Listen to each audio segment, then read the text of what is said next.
Mastora. Non, ce que dit Robert Ménard est faux. Parce que la régence d'Alger avait tous les attributs d'une souveraineté. La preuve, vous allez voir, ça va vous revenir immédiatement en esprit. Qui donne le coup d'éventail? À qui on donne le coup d'éventail en 1827? Au consul de France. Il y avait donc un consul de France à Alger. Il y avait donc par conséquent des consuls qui se sont succédés comme ça pendant des années et des années à Alger. Donc il y avait un État. Donc il y avait des attributs de souveraineté d'un État.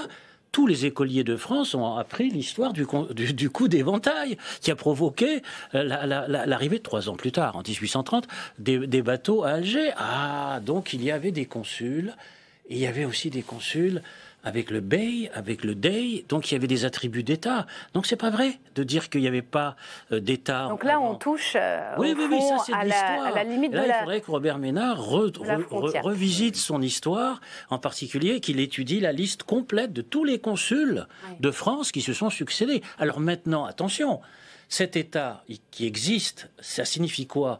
Que sous l'Empire ottoman, il n'était pas nécessaire de passer par le point de vue central, c'est-à-dire par la Turquie, pour avoir des attributs de souveraineté. Mais on était membre de l'Empire ottoman quand même. Mais c'est le cas de tous les pays de l'Empire ottoman.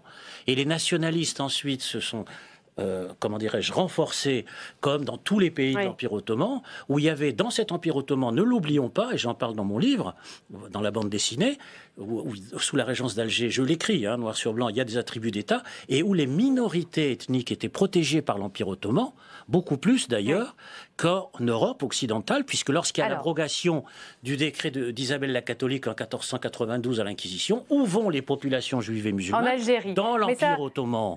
Ils vont dans l'Empire ottoman. Vous commencez à parler de la bande dessinée.